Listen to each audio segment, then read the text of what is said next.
Good evening, everyone. Welcome to the January 13th, 2014 regular meeting. Please stand for the pledge. I pledge allegiance to the flag of the United States of America and to the republic for which it stands, one nation, under God, indivisible, with liberty and justice for all. Please remain standing for one moment. Just a moment to kind of reflect. And trustee of ours, a good friend of ours, 9 years ago today at the age of 37 passed away. He was one of the guys I looked up to as a motivator, had great vision, friend of all of us, and I just thought, well, be appropriate. It's been 9 years, believe it or not. So just a moment of silence. Thanks. Thank you. Roll call, please. Trustee Hein? Here. Trustee Vogel? Here. Trustee Brady? Here. Trustee Lang? Here. Trustee Kruger? Present. Trustee Here? Here. President Argyris? Here. I entertain a motion to approve the minutes for the regular meeting of December 2nd, 2013. So moved. Motion by Trustee Vogel, second by Trustee Lang. Roll call, please. Trustee Hein? Yes. Trustee Vogel? Yes. Trustee Brady? Yes. Trustee Lang? Yes. Trustee Kruger? Yes. Trustee Here? Yes. President Argyris? Yes. Changes to the agenda, Mr. Spendos? None tonight, thank you. Thanks. Citizens' concerns and comments? Members of the general public may address the board with concerns or comments regarding relevant issues. The person submitting a petition, concern, or other comment shall be allotted 5 minutes to present their points and should state their name and address into the record. John Petrian?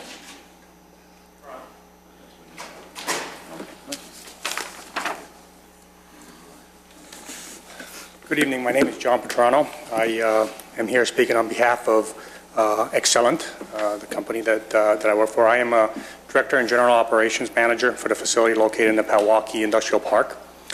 We operate a facility, 3 different facilities in the park. It's about a 300 person facility. We run 3 shifts around the clock. I'm here to speak about some of the ongoing continuing power outages that we've encountered over the last 2 months. Since November the 13th, we've had 6 different power outages. Going back to May of 2013, there are 8 power outages. So in total, right, these power outages have lasted or produced over 70 hours of downtime production.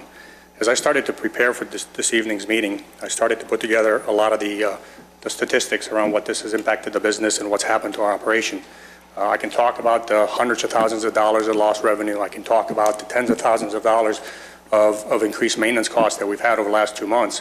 But I think there's a couple of other things that are really important in what's going on based on these power outages. As you look at the majority of our customers, we are a contract manufacturer for medical devices. We produce product for companies like Abbott, Covidien, Ethicon Endoscopic. A lot of these products end up going into medical devices that are predominantly used in emergency room for procedures that most often are used in life-saving procedures. So as these power outages continue to drive the operations, we're seeing more and more of our customers starting to get production into back orders. They're starting to impact the supply chain. The supply chain in the medical device industry, in many of these instances, are single-threaded to suppliers like ourselves. So as we look at these medical devices and as we look at our inability to service our customers, we're starting to see impacts that are well beyond the dollars and cents. One of the things that I wanted to highlight to ComEd as they make decisions around whether or not to update some of these infrastructures is that decisions can definitely impact the dollars, can impact the businesses, can impact the safety within these facilities, but they also have other lasting impacts in the supply chain. They also have other lasting impacts for companies like ourselves that service the life sciences and the life care. So as we look at and we talk to these companies around mitigation plans, I want them to understand that it's more than just the dollars and cents. It's more than just the profitability of our businesses that are being impacted here, but there are truly life and death decisions that can come into the balance. So again, I just wanted to provide that feedback to this council around some of the impact that these types of power outages continue to have and continue to permeate through our business and through our infrastructure. Thank you. Thank you. We're going to have representatives this evening on the agenda from ComEd and anybody other, the business people in the audience that wish to speak we'll allow you to speak at that time also and address some of the issues you faced. Okay, anybody else? No. Staff comments, Manager Stondillis. Thank you. As you know, the village board approved the process of resetting 2 of our TIFs in town, and the beginning of the formality of that process is that I need to read the following 2 items into the record. Please be advised that the eligibility report and redevelopment project and plan for the proposed Wheeling Town Center 2 TIF district, as authorized by the motion approved at the September 3rd, 2013 Village Board meeting, are now available for review by the public at the Economic Development Department during normal business hall hours. For additional information or questions on these documents, please contact the village's Economic Development Director, John Malanafi, at 847-499-9094.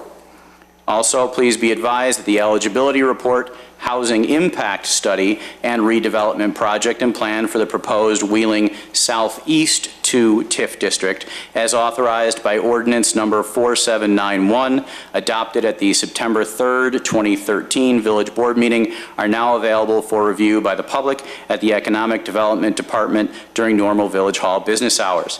Community Development Director Mark Janik and Economic Development Director John Malanafi have confirmed that village staff and the village's TIF consultant and TIF legal advisor will be conducting an initial public information and input meeting on these documents at 7 p.m. on Tuesday, February 4th, 2014, here in the Village Boardroom at Village Hall. For additional information or questions on these documents or the February 4th, 2014 meeting, please contact the village's Economic Development Director, John Malanafi, at 847-499-9094. That's it? It is. Thank you. Thank you. Superintendent Wolfgren? Thank you, President Argyris. I have 3 items to present tonight. The first, the Village of Wheeling roads have seen a large number of potholes forming due to frigid temperatures over the past month and recent mild temperatures that we've experienced. This rapid freeze-thaw cycle expands the layers of pavement, stone, and soil beneath the surface, which loosens the pavement and forms potholes. The Village of Wheeling performs pothole patching throughout the winter months, but with the recent weather, the village has seen a large increase in new potholes. The street division has been busy filling these potholes as weather permits. For potholes on roads maintained by the Cook County Highway Department and the Illinois Department of Transportation, the Village of Wheeling contacts the appropriate agency. The second, everyone in the Wheeling communities, owners and tenants, residents and businesses, is responsible for clearing snow and ice from all sidewalks adjacent to the property they occupy by 10 a.m. each morning, and then continue to keep the sidewalks clear throughout the day. If the snow and ice are frozen solid, spread the sidewalk with salt or another material that will melt the ice. If you have any questions, contact the Public Works Department at 847-279-6900. And third, during the recent cold weather that the village has been experiencing, we've seen several water services and water meters freeze as a result. Within Title 13 of the Wheeling Municipal Code, water meters shall be installed in a location that will be easily accessible and protected from damage. If you have water pipes within an outside wall of your home, keep cabinet doors underneath your sinks open to allow warm air to circulate around the pipes and water meter. Slightly keep open your faucet to allow some water to continually run. If your pipes freeze, have a licensed plumber thaw them. In some cases, using an electric hairdryer to blow on the frozen pipe will thaw it. Do not use a flame-producing torch to thaw the pipes. If your water pipes do freeze and rupture, shut off the water supply valve at the water meter. More information could be obtained about the extreme cold weather at the village website. Thank you, Jeff. Director Malanafi. Thank you, President Argyris. First, I'd like to sincerely thank the Village Board for their condolences on the recent passing of my mother-in-law, Marie Gillespie Egan, the wife of the late Senator Robert Egan. It was very nice of each and every one of you to acknowledge that. It meant a lot to our family.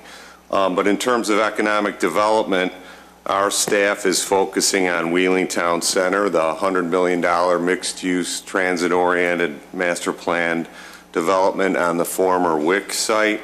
We're proceeding with the redevelopment agreement and working with the Park District and other stakeholders to bring this project to fruition.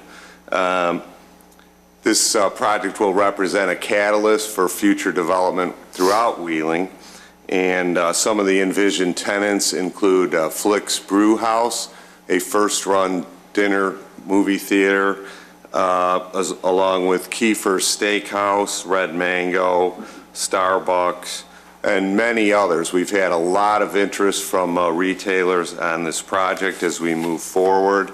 We're also working with the United States Postal Service across the street regarding opening a retail location in Wheeling Town Center. One of our objectives is to secure a traffic signal at Community Boulevard. As an update, the Starbucks at Lexington Commons is under construction on Lake Cook Road, and we're hoping to see that open soon. As you heard tonight from Manager Spondilis, the village is resetting 2 TIF districts, the Town Center 2 and the Southeast TIF District 2. We've worked with our TIF consultants as well as our village attorneys to reestablish these TIF districts and meet our development objectives throughout the village. I met with a large supermarket chain regarding their interest in the former Kmart site on Dundee Road. It's about a 70,000 square foot supermarket.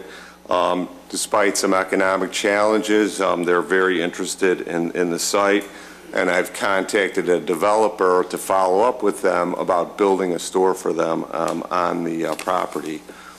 As you may have noticed, the Don Roth's restaurant will be utilized for fire training. Prior to demolition, the fencing went up around the facility recently, and economic development staff has worked with ownership to create a shovel-ready site so that we can market that to end users that are interested in the Wheeling market. Just recently, the third quarter retail sales came out from the Illinois Department of Revenue, and sales in the metropolitan area were up by $1.8 billion for the quarter, which was a 6.6% increase. That's in contrast to an increase of 2.5% during the first quarter of 2013 and 5.54% in the second quarter. So these numbers are quite encouraging, and Wheeling has actually exceeded those numbers. That will assist us in attracting additional retailers and restaurants to Wheeling. In terms of industrial initiatives, economic development staff has worked to attract FedEx to a 150,000 square foot facility on 10 acres at 1234 Peterson Road. We are also working with a food manufacturer. They're negotiating the purchase of a vacant 80,000 square foot facility, and they actually intend to expand that facility and bring their food processing operations to Wheeling. Our staff, Drew Garcia and myself, are assisting that food manufacturer with their plans. And we've recently read that Crane Chicago Business reported that the industrial vacancy rate has declined to pre-recession lows to 8.7%, which bodes well for our industrial facilities in Wheeling. Wheeling's vacancy rate is 7.11%, lower than the average throughout the metropolitan area, and we have 13.5 million square feet. So these numbers are really encouraging and mean a lot to Wheeling. We're also working on recruiting a major company to the village that would take 50 to 60,000 square feet of industrial space. Drew Garcia and I, our business development coordinator, have been working on this initiative as well as processing a Class 6B industrial incentive for an end user that currently exists in the village. So those are just a couple of items that economic development staff has been working on recently, and we're very encouraged with some of the economic news that's been coming out. And we're hopeful that the town center, we can work with all the other taxing bodies to really bring that project to fruition. So thank you very much, President Argyris. Thank you, John. Thank you, Drew. I know you guys are working hard. Nobody else? No. Madam Clerk, 12A, two ordinances. Read them for the record, please. Read them both at the same time. Please. Related to religious assembly at 380 West Palatine Road, ordinance 1, ordinance granting variation from Title 19 zoning of the Wheeling Municipal Code to reduce the required building and parking setbacks at 380 West Palatine Road, docket number 2013-24A, and ordinance 2, granting a special use site plan and appearance approval to establish a religious assembly at 380 West Palatine Road, docket number 2013-24B. Chair, I entertain a motion to untable. So move. Motion by trustee here, Second. second by trustee Vogel. Roll call, please. Trustee Hein? Yes. Trustee Vogel? Yes. Trustee Brady? Trustee Lang? Yes. Trustee Krueger? Yes. Trustee Here? Yes. President Argyris? Yes. Director Janik. Thank you. This concerns a special use proposal by a religious group that currently resides in a property that is just north of Dundee Road on Northgate Parkway.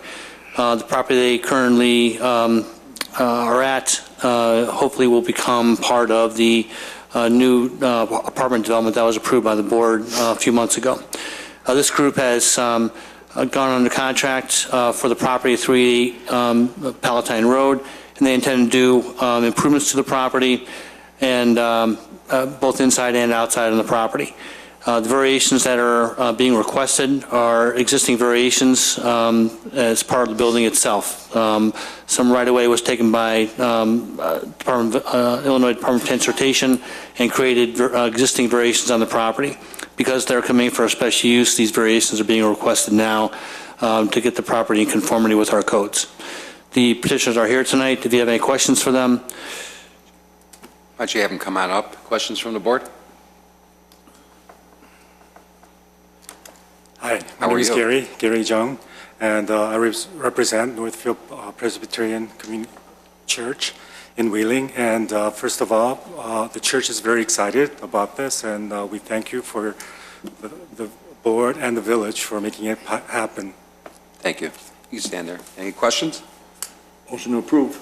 Motion by trustee Brady, I'll second. second by trustee Lang. Roll call. Trustee Hein? Yes. Trustee Vogel? Yes. Trustee Brady? Yes. Trustee Lang? Yes. Trustee Krueger? Yes. Trustee Here? Yes. President Argyris? Yes. On ordinance number 2, Mr. Janik, for the record, there's 3 conditions I see here. Want to read them for the record? Yes, hold on one second. Page 3, section D.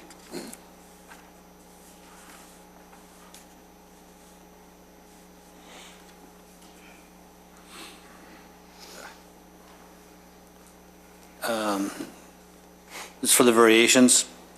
No, for the site plan approval? Sorry. Special use, right? Special use and section. At the total Yeah. occupancy? Okay, there's three conditions. Number 1, that the total occupancy of the building will be limited to 252 unless a parking agreement for the off-site parking is provided to the village. Number 2, the walkway on the site plan shall be relocated to provide access to the southern door. And number 3, that the vertical addition return has a minor appearance review to confirm the detail appearance of the brick on the south elevation and the nature of the transition from the hardy panel to brick. You understand those 3? Yes. conditions? Okay, entertain a motion or questions? Motion? So move. Motion by Second. trustee here, Second. second by trustee Hein. Roll call, please. Trustee Hein? Yes. Trustee Vogel? Yes. Trustee Brady? Yes. Trustee Lang? Yes. Trustee Krueger? Yes. Trustee Here? Yes. President Argyris? Yes, good luck to you. All right, thank you so Thank you. much. 13A. Madam Clerk. Discussion regarding Commonwealth Edison outages. Thank you, Manager Svandelis. Thank you, President Argyris. We've already heard a great introduction to some of the problems that the community has been experiencing with a large number of outages in one particular section on the east side of town that has impacted a significant number of businesses and residents as well. As those outages occurred, I had pretty consistent communication with our ComEd local government representative, who was able to walk me through the process of what was happening and some of the things that ComEd was doing to deal with the outages, both in the present and for future prevention. That said, the outages continued, and as they did, our concerns raised to the point where we felt it was appropriate for ComEd to come and speak to not only the board of elected officials, but also those people that are directly impacted. So with that, I would ask our ComEd representative, Darren Boundy, if you could please come to the podium. And Mr. Boundy has brought with him some members of his team. He will provide a brief description of the status of that particular circuit and can answer any questions that we have. Sit at the table there. That's fine.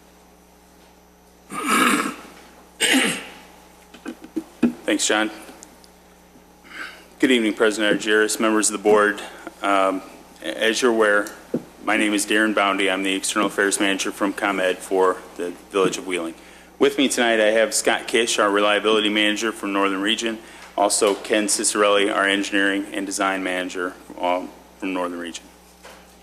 So, here tonight to speak about the outages that have been occurring on the circuit on the southeast side of town. Little history on that circuit. It originates from our substation that is just northwest of Peterson and Messner. This circuit serves approximately 1,000 customers in Wheeling, 250 commercial, 250 commercial, 750 residential. Some recent work that was completed on the circuit leading up to late this year is we had done a full cycle tree trimming on the circuit in March of 2013. We had completed enhanced tree trimming on the circuit in 3 locations in March 2012, and we had completed cable replacement in 3 areas of the circuit in 2010, 2011, and 2012. Those areas are Manchester and Milwaukee, 550 feet, 910 feet near Highland and Lincoln, and then an additional 546 near Highland and Lincoln that have been completed over the last 3 years, excuse me. Additionally, on the circuit, we've installed 2 smart switch devices. These devices were installed in 2009 near Milwaukee and Jeffrey, and the other was near Wolf and Jeffrey. What these devices do is they're able to automatically isolate the outage to keep more people in power. That's a little history on the circuit. Now, if I move forward to current, from November 13th until December 27th. On November 13th at 2:54 p.m., we had an outage on the circuit. There was a cable fault along Messner, and this outage lasted 69 minutes. On November 28th, Thanksgiving Day, at 12:29 p.m., we had another outage on the circuit, and this was due to a cable dig-in at 1250 Peterson that lasted for 55 minutes. On December 12th, at 11:36 p.m., there was another fault on the circuit, and this outage lasted for 68 minutes. On December 21st, we had an outage at 2:48 p.m., again on Messner Avenue, and this outage lasted for 34 minutes. And then finally, on December 27th at 9:35 p.m., was the most recent outage that lasted for 36 minutes. When we were having these outages, the things that we were doing is we're taking steps to make repairs to the cable, get the cable back in service. As these outages continued, we began the discussion on what are our next steps to that we can do to these circuits, to this circuit. It's one circuit. We did at the end of December, we did a preliminary engineering study about rerouting the cable to install new cable. In the beginning of January, well, we were supposed to do it last Monday, but due to the freezing temperatures, our folks were out, restoring service where it needed. But then on Wednesday, we did a extensive testing on the circuit to find out exactly when we move forward with cable replacement, what exactly needs to be replaced so that we're replacing the section that needs to be removed. So I mentioned the cable replacement. Currently, the circuit runs from our station that is northwest of Peterson Messner, down Peterson along Messner out to Wolf Road. We're proposing a cable replacement that's going to go directly from our station straight east to Wolf Road, and then north on Wolf Road for a little couple hundred feet. We've actually been moving through the engineering stages of this already since the final outage, or the most recent outage, and a permit was actually submitted to the Village of Wheeling today. So if we could get that expedited to continue moving forward with this work, I actually brought a copy of it with me, but we had submitted it to the village engineer by U.S. mail earlier today. The amount of the cable that we're proposing to replace is 3,000 feet. That's the distance it's going to be running approximately from station out to Wolf Road and north to the first upfeed. Our plan for the cable replacement is to complete the engineering on it and then do all the work to do the replacement, which our projection is this will be complete at the end of the first quarter of 2014. With that being said, we're going to do a complete overhead inspection of the circuit for the rest of the remainder of the circuit. That will include infrared inspection and visual inspection, any repairs that anything we identify on the circuit, repairs will be made. We will also do a switchgear inspection, every switchgear on the circuit, to see if there's any opportunities with those with the switchgears. And then finally, our plan with the remainder of the circuit is to do a complete review by a certified arborist for any tree trimming possibilities that exist out there. We're going to have that done in March, with trimming to be complete by June timeframe. That's the information about what we've done, what we've seen, and what we're planning on that circuit. To take it a little bit further, I know that I heard earlier some concerns about other work that we've done in the community, and I just wanted to point out some of the things that we've done over the past 2 years. All of this has been shared with village staff. We come in, we present our plan to what we're going to do for the year, and then follow up to let manager's office know that that has been completed. So since 2012, we've installed 5 of the smart switches out on the system. We've also replaced 11 miles of underground cable and refurbished an additional 2 miles of underground cable. Along the Valley Stream area, we installed what we call Hendrix, which is tree-resistant cable. I know in 2011, early 2012, we were having outages in that area, and the tree-resistant cable was a solution to reduce and minimize those outages. That was, like I said, 1,200 feet of that cable was installed in 2012. Moving forward for 2014, our plan is to, aside from the circuit that we just talked about, is to install an additional, replace an additional 4 miles of cable within the Village of Wheeling. And the last thing I want to talk about, I know it's an inconvenience for anybody when they have an outage, but with the amount of residential customers and business customers on there, I want to point out the outage communication tools that ComEd has developed over the recent years. You have the ability to text ComEd at 26633. You can text the word out to ComEd and to report your power outage. We also have, once you text it to us, we'll respond to you right away asking you if it's a full or partial outage. You respond full outage. It's a case of these. Respond full outage, and we will give you a status of what's going on with your power outage. We also have an app for smartphones where you can view your bill, you can find other information out about your account, and then you can also report an outage to us. These items greatly reduce the time that you'd have to spend if you called the 800 number to get to a person and tell them what's going on. You could simply use those tools to get quickly through to ComEd. And then finally, we created an outage map that's available on our website at comed.com. It'll show the outages in the area, and that you can highlight on a certain area and see what's going on with it. You can see the time the outage occurred. You can see the probable cause of the outage, and you can see the crew status for that specific outage.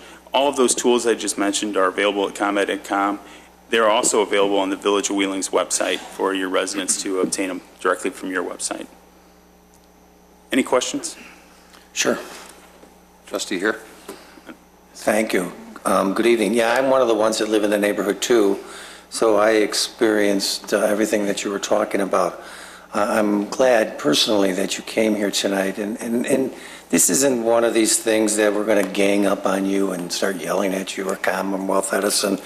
I appreciate you taking the time to move the village forward and try to modernize what ComEd has asked the legislators to give them a break in regards to financing all these smart grids and in technology advancements.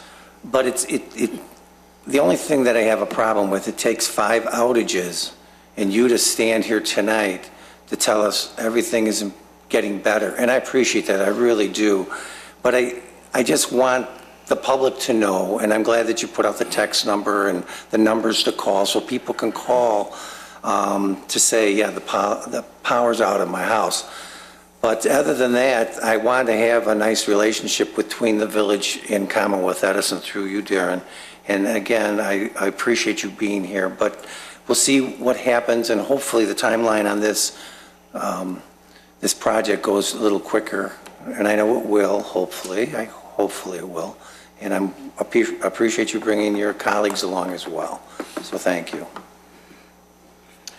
Trustee Vogel? Just have one question. After you put that new, or after you changed the cable over on the Valley Stream area, that was done in 2012, what's the experience been over there? Do we know?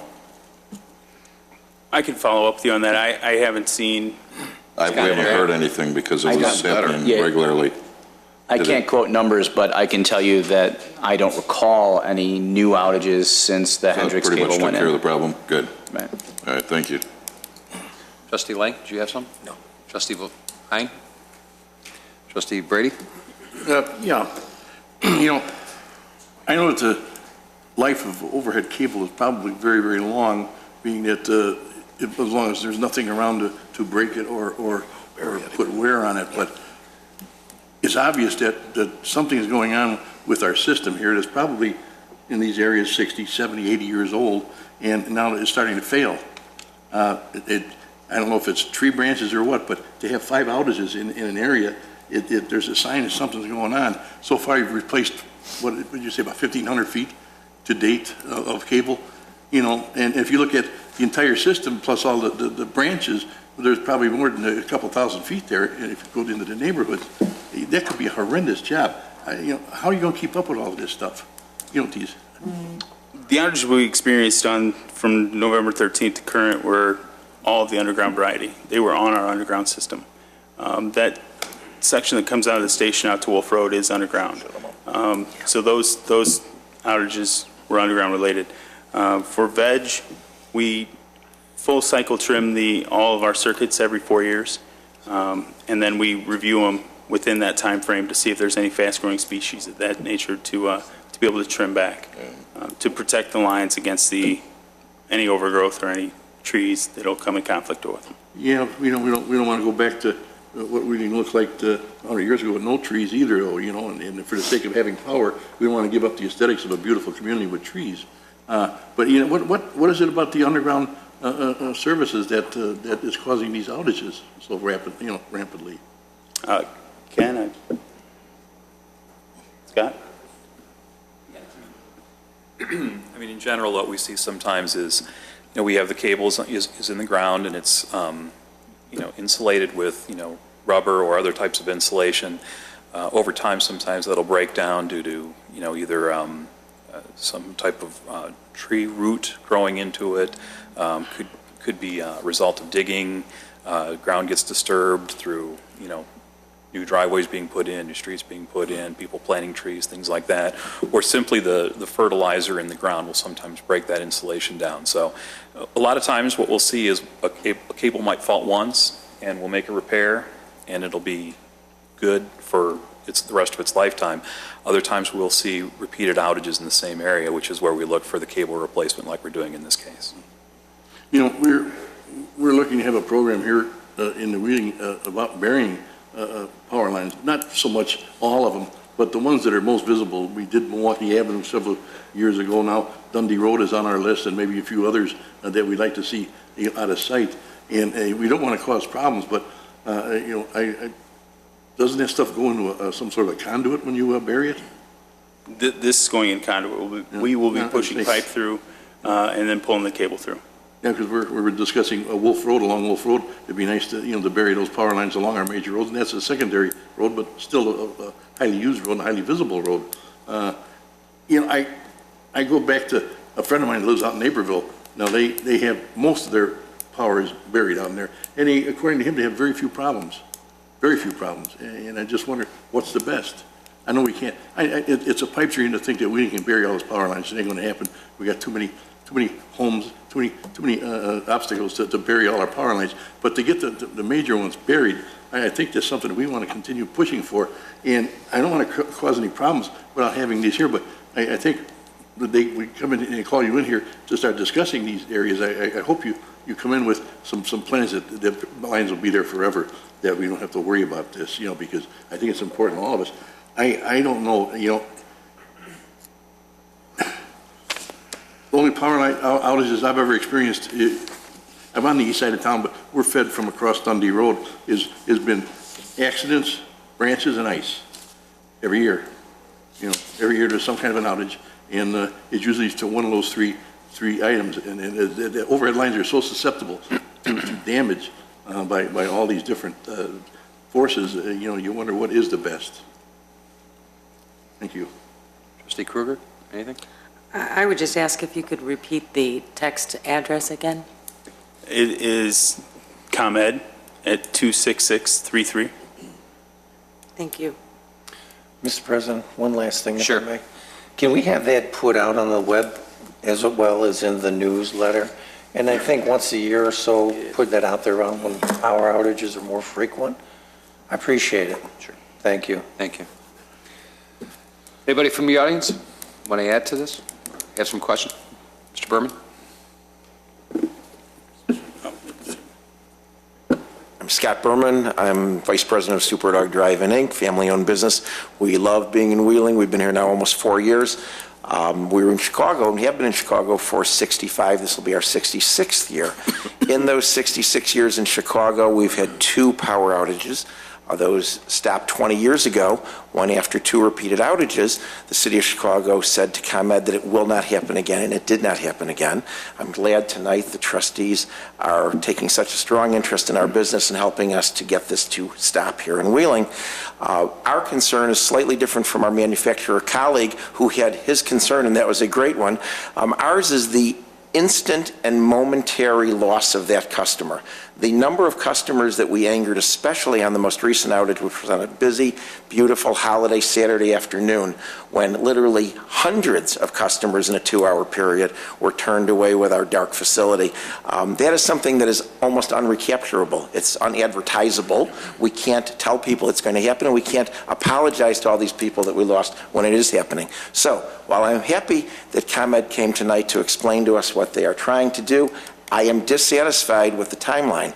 I know that in Chicago, when we had this problem, because I was involved in that 20 years ago, and ComEd came to apologize as they have tonight, they also said, and the city forced them to a workaround, which caused them to do the 6-month plan of replacement and repair that they are suggesting, but it instantaneously repaired with the workaround and the reshifting of the grid so that power was restored and guaranteed then for the 6-month duration of the outage, 6-month duration, of the repair.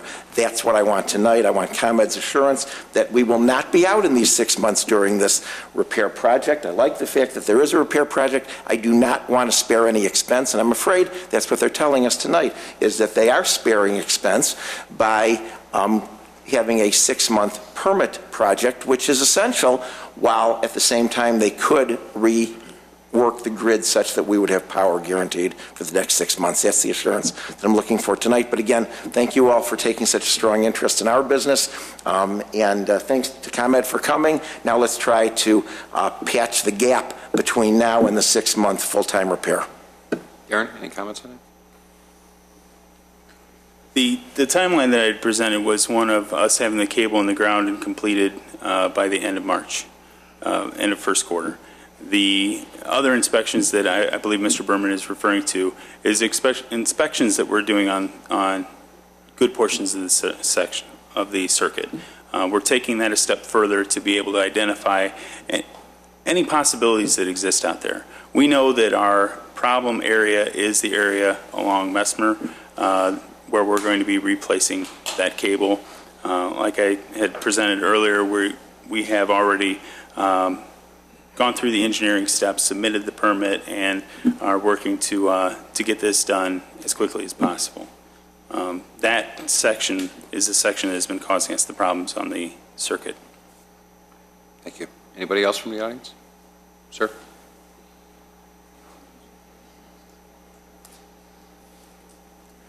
Hi, how are you? Please state your name. My name is Kirby Ashby. I'm with SG360 Sigadol Company, and we have 3 facilities in Wheeling. One of them happens to be at Wolf and Hintz Road. We have had those 6 outages. When outage goes out, we lose about, for that 30-minute time frame, 6 hours of production. Our machines go down. They take hours to get back up when they do get back up. So we have hundreds of people and 700,000 square feet in Wheeling. So these power outages are really hurting our company severely. And the response time by ComEd, as far as getting back to us, letting us know what's going on, has been very good. But the frequency has been very unacceptable. So we're looking for some relief also. Thank you. Thank you.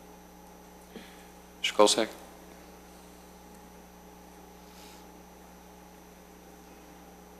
John Kolsak, Kolsak Funeral Home. Thank you for being here.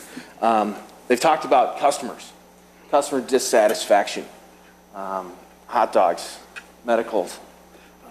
We're dealing with people that have lost a family member. In funerals, you get one chance to do it right. The failures of your company and their trees are detrimental to our families that are grieving.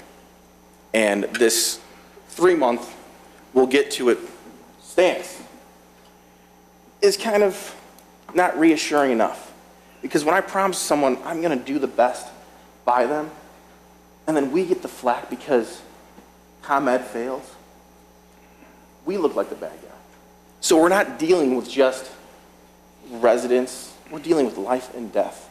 And you talked about Wolf Road, but you didn't put up a graph or a picture that said, who are the people that we're really affecting? Wheeling has been known as Restaurant Row. How come the east side of the street is out? Bob Chin's, huge restaurant. I'm sure you've eaten there with some of your colleagues. Hopefully talking about how you're going to fix these problems. Or having a hot dog at Super Dog. That's affecting a lot of people. And if you're telling me it's just trees, I'm sorry, I don't believe you. I don't. My family deserves more. This community deserves more. And I hope to God that these 6 outages on the frequency don't continue in these next 3 months. And I hope you give this board and these citizens at home the assurance that you're going to do your job, because everyone in this town works very hard for all the things that they get and they need. And the failures of your company need to be addressed. Thank you.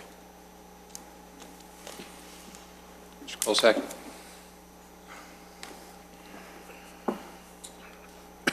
I'm David Kolsak. I reside at 213 South Milwaukee Avenue. My brother John resides there as well at 167. We have the funeral home at 189. We have 283 South Milwaukee, and I have 210 South Milwaukee across the street that's thankfully not been a part of this outage. I'm in the IT business. My family's in the funeral business. We have an infrastructure that spreads across the Milwaukee Avenue that we share information sharing so that we have some redundancy as power outages happen and we're on different grids. It's been nice to have that redundancy. being in IT, you're relying on these systems that are up. And as the Segerdahl folks have said, you know, when something goes down, it doesn't just reboot like a phone or a PC. It takes sometimes hours. A lot of my customers say, well, we're relying on you to provide this service for us, and you guys are down, why don't you have a generator? And I say, well, I live in Wheeling, Illinois. I don't live in Swahili, you know, in Africa, someplace where people don't even speak our language or whatever. I live in Wheeling, Illinois. And we have great infrastructure, and we just replaced it in 1996 when the road went through, and we endured it.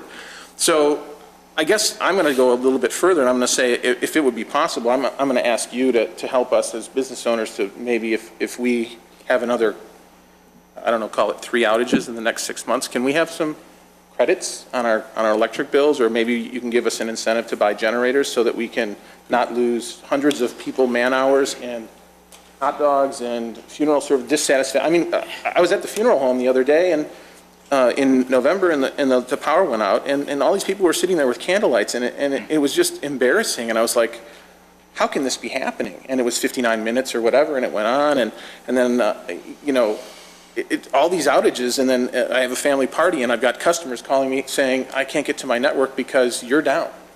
So again, it's my fault for probably not having the redundancies, but you know that electric generators cost hundreds of thousands of dollars in order for you to actually provide those redundancies from a power perspective. And so I echo what my brother says, and I know people seem to be very calm and very nice, and I appreciate that. I think it's great that you guys are here and listening and that you called this meeting, but come on. I mean, seriously. Come on. We live in a town that's civilized. We pay our taxes. We pay hundreds of thousands of dollars per month in electric bills, and you guys are substandard. My customers would leave me. I don't have a choice. I have to stay with you. And I don't know if these guys have ripped you enough. I know, John, I've had personal conversations with you saying, I don't know what's going on here, but this is ridiculous. So if no one else is going to raise the ire, I'm glad to just raise the flag and say, you know what, guys, get it together. If it happens again, I'd like to see some penalties. I'd like to see stiffer concerns. I'd like to see a better assurance. I agree with Mr. Berman. I agree with my brother. I agree with the Segerdahl people. I agree with everybody that's here and the ones that aren't here because they're probably running their businesses. So I'd like to raise the level just a little bit and say, it's not okay. Thanks for the 3-month plan. I've heard it before. I don't believe you. I'm a conspirator, I guess. I don't like Google. I don't like Microsoft, whatever, big business. They're a bunch of jerks. But you know what? We run small businesses. We have people.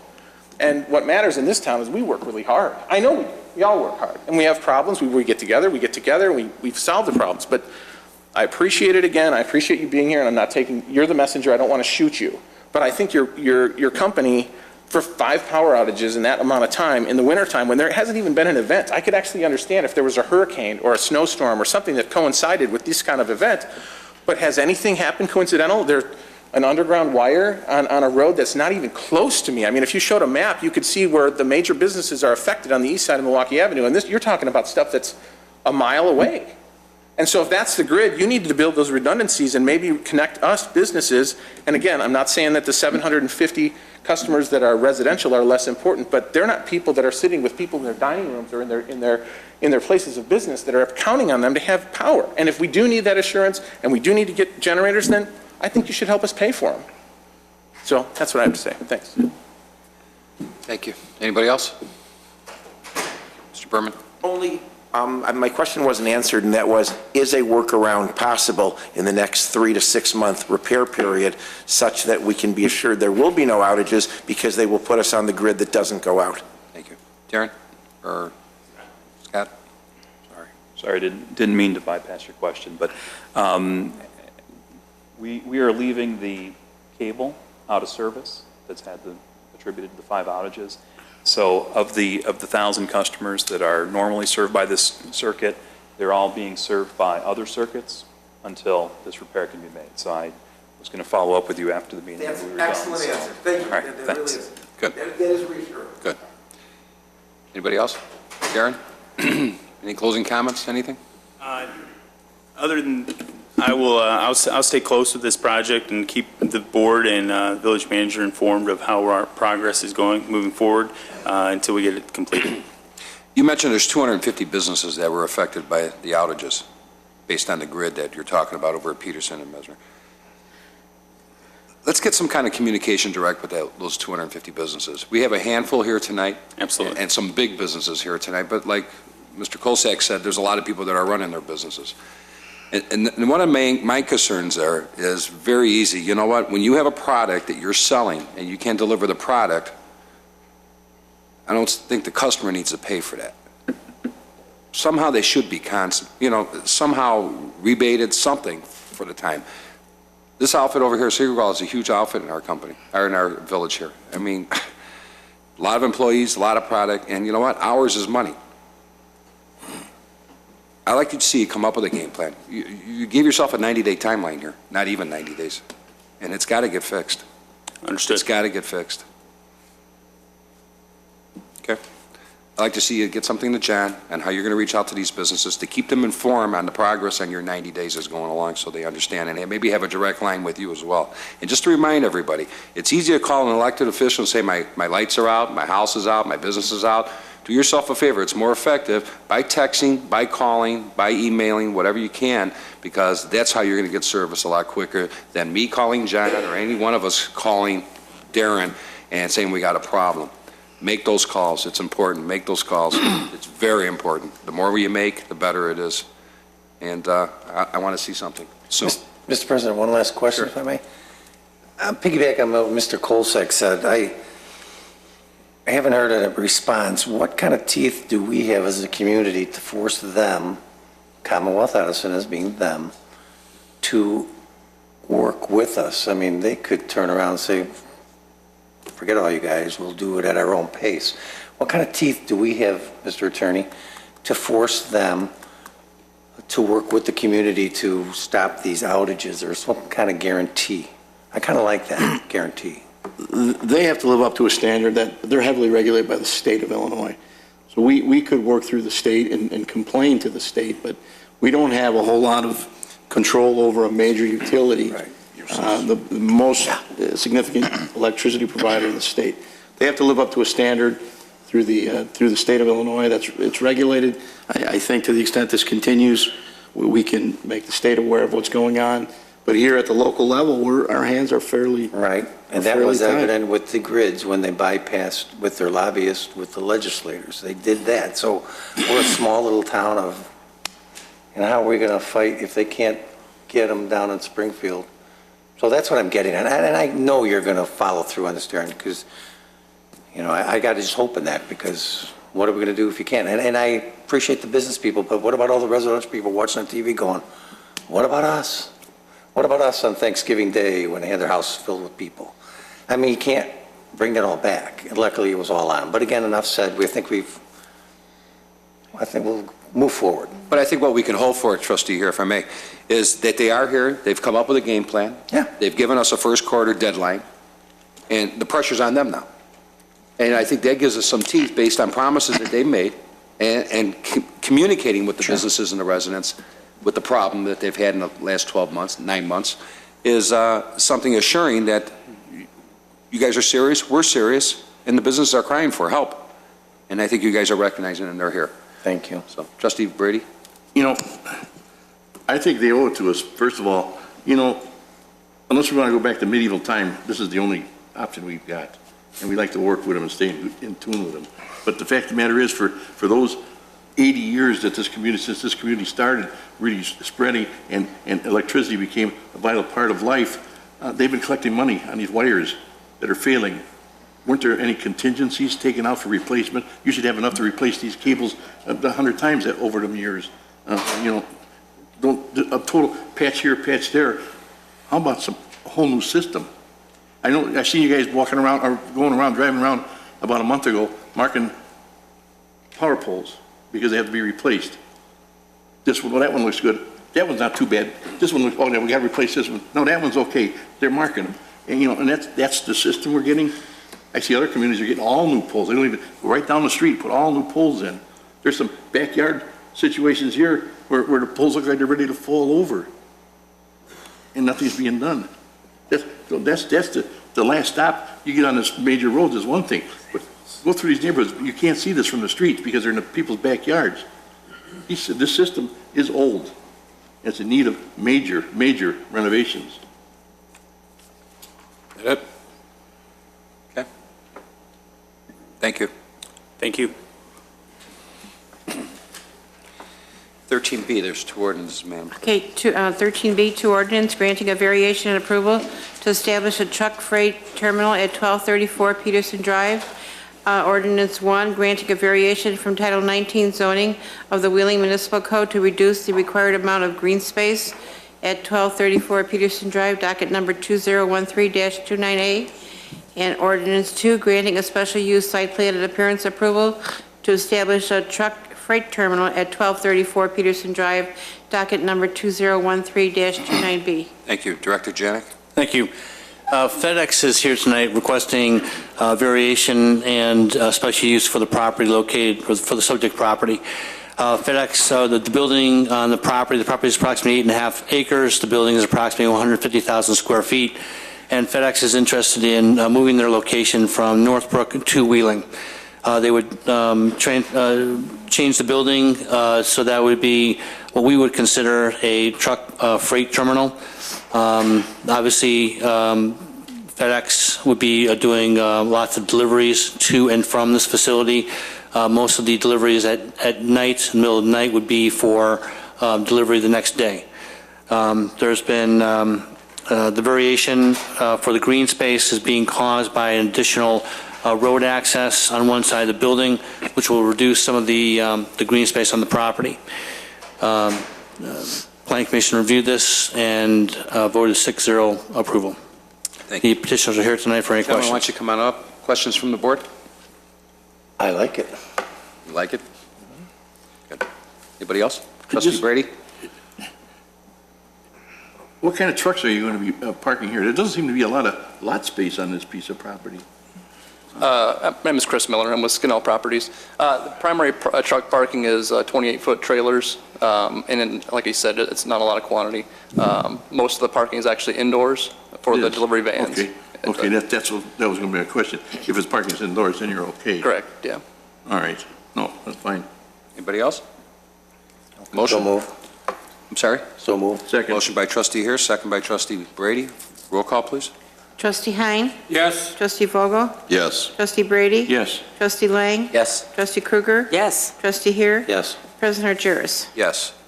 And the second ordinance, Mr. Janik, there's some conditions on there, I believe? Yes, the conditions, there's conditions on both the variation and the special use, and they're exactly the same. Right. There's seven conditions. Number 1, that the special use is limited to operation primarily as a package sorting, loading, and distribution facility utilizing vans as described in the material submitted on behalf of the FedEx Home Delivery. Number 2, that the final design of the proposed detention area grading exceeding a 10-to-1 slope shall be subject to the review of the village engineer and will be permitted only on a determination that the slope will be stabilized. That the fire hydrants, particularly the hydrant near the southwest corner of the building, be located in accordance with the code. That the landscaping, number 4, that the landscaping is adjusted to maintain access to the fire department connection. Number 5, that the business provide emergency access to the areas secured with motorized gates. Number 6, that a fire lane be designated within the paved area encircling the building. And number 7, that the petitioner designate and sign customer parking near the northwest corner of the building. Okay, thank you. I just wanted to make a comment real quick to the Plan Commission. I watched this. You guys did a real nice job getting that property in good shape and getting these guys to do it. So relay that message to everybody else at the PC. You did a really good job on this one. Any questions from the board? Entertain a motion. So moved. Second. Motion by trustee Lang, second by trustee Krueger. Roll call. Trustee Hein? Yes. Trustee Vogel? Yes. Trustee Brady? Yes. Trustee Lang? Yes. Trustee Krueger? Yes. Trustee Heer? Yes. President Harjeris? Yes. Good luck, guys. Thanks. Thank you very much. Thank you. 13C. 13C, resolution for maintenance of streets and highways by municipality under the Illinois Highway Code. Thank you, Mr. Janik. Thank you. Every year, the village staff request that the village approve certain monies toward certain items relative to MFT. This request is for general maintenance. It's $317,250 for things such as salt, and lighting and different maintenance items that the Public Works Department sees fit to request in any given year. So we're here tonight to request that the village authorize $317,250 that goes toward general maintenance items. Thank you. Questions? Motion?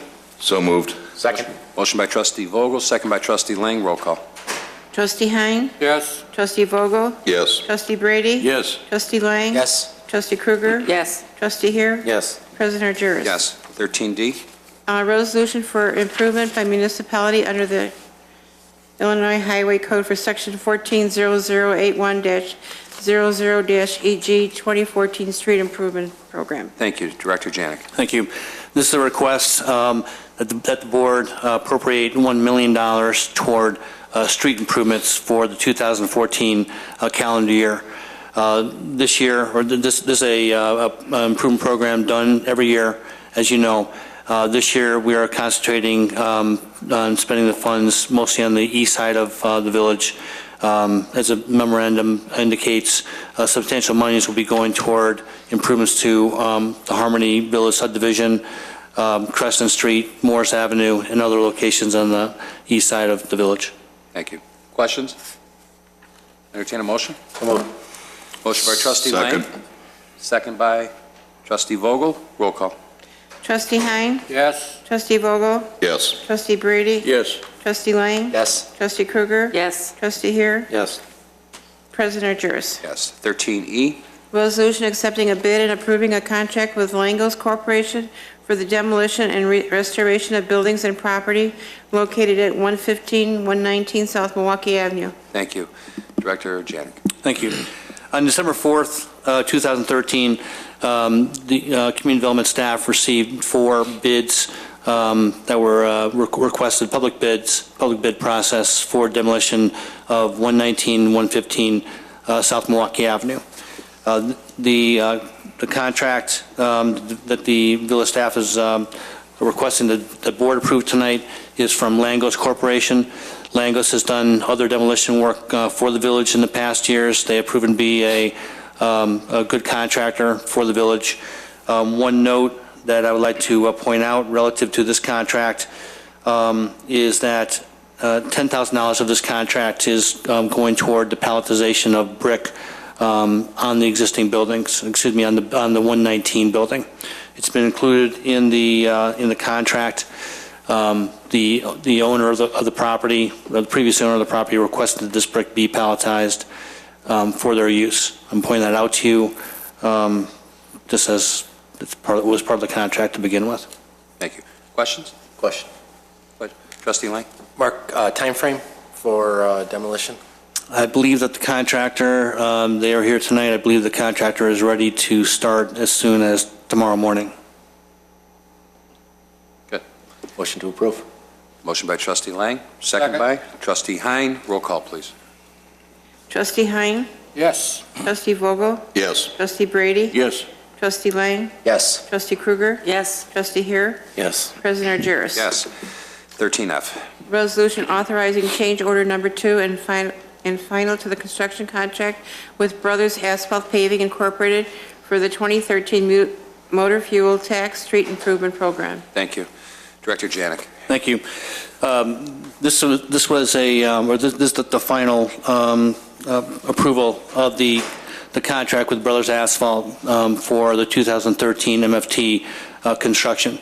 We are requesting a $370,390.35 reduction to their contract. This sounds like a large reduction. As you might remember, I came to you previously this year, late summer, requested a change order for approximately $477,000 because of additional work that we believe needed to be done in the Shadow Bend subdivision. We overestimated the amount of work that had to be done in Shadow Bend. Luckily, the bad soil conditions that we experienced early in the project did not extend throughout the project. Therefore, we didn't spend as much money on Shadow Bend. That's why we're requesting a reduction in this contract. That's a good reduction. Any questions? So moved. Second. Motion by trustee Vogel, second by trustee Krueger. Roll call. Trustee Hein? Yes. Trustee Vogel? Yes. Trustee Brady? Yes. Trustee Lang? Yes. Trustee Krueger? Yes. Trustee Hare? Yes. President Urgis. Yes, 13G. Resolution authorizing change order number 1 and final to the construction contract with City Construction Company for the 2013 water main replacement program. Thank you, Director Janik. Thank you. This is a request by the village staff for another reduction. This is a reduction in the water main contract that we had this year, 2013 year, with City Construction. The construction went very well. This was all plastic pipe, PVC pipe that was installed mostly in the Hollywood Ridge subdivision, number 2, but also along Edgewood Drive on the east side of the village. We were able to get a reduction due to savings with hydrants that we provided to the contractor, as well as some reduction in some of the materials. So this is a request to close out this project with a reduction of just over $52,000. Thank you. Questions? Motion? So moved. Motion by Trustee Brady. Second by Trustee Hein. Roll call. Trustee Hein? Yes. Trustee Vogel? Yes. Trustee Brady? Yes. Trustee Lang? Yes. Trustee Krueger? Yes. Trustee Hare? Yes. President Urgis. Yes, 13H. Resolution authorizing change order number 1 to the construction contract with City Construction Company for the Dundee Road water main replacement and sidewalk construction program. Thank you. Director Janik. Thank you. This is a request, change order number 1 for the water main project that took place on the north side of Dundee Road late this fall. Because the bids for the water main project for I'll say the main water main project for 2013 came so far under budget, we were able to do another project on the north side of Dundee Road here, where you might remember we had a bunch of water main breaks last winter. Once we had the contract for the project, there were some changes that were requested by IDOT to the work that had to be done. A couple of the items that they requested was the filling of the pipe that we were going to abandon with concrete, and another request was that we move part of the water main farther north away from the curbing on Dundee Road. These changes have caused the contractor to expend more monies than he would have, and that's why we're requesting this change order number 1. The pipe is, by the way, in the ground, hydrants are in. This money will be spent in the spring when the weather breaks. Thank you. Question? Trustee Hein. Thank you. I just want to make mention of the fact that this company that did this project did an excellent job. And they were under some tight conditions on Dundee Road. And they moved along very, very well. They did a great job. Trustee Vogel. Just got a question in here. What's special about flowable fill? Why does IDOT require us to use flowable fill? First of all, what is it? Because it seems to be pretty expensive for...